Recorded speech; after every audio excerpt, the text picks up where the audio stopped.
భూతసంగనాయకం విశాల కీర్తిదాయకం కాశీవాసి లోక పుణ్య పాపశోధకం విభుం నీతి మార్గ కోవిదం పురాతనం జగత్పతిం కాశికాపురాదినాద కాలభైరవం భజే.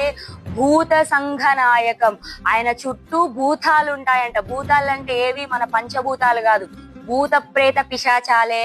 భూత ప్రేత పిశాచాలన్నీ కూడా ఆయన చుట్టూ సంచారణ చేస్తాయంట.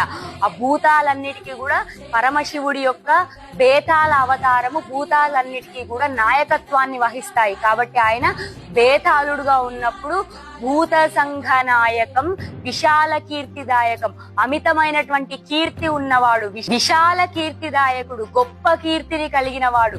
విశాల కీర్తిదాయకం కాశీవాసి లోక పుణ్య పాపశోధకం విభుం. చాలా మంది కాశీలో మరణించినంత మాత్రం చేతనే మోక్షం వస్తది అనుకుంటారండి. అది చాలా అజ్ఞానము. నిజానికి ఆదిశంకరాచార్య ఇక్కడ స్పష్టంగా చెప్పారండి. కాశీవాసి, వాసి అంటే ఇక్కడ పౌరుడు లేదా జనుడు అని అర్థము, లేదా కాశీలో నివసించేటువంటి ప్రజలు అని అర్థము.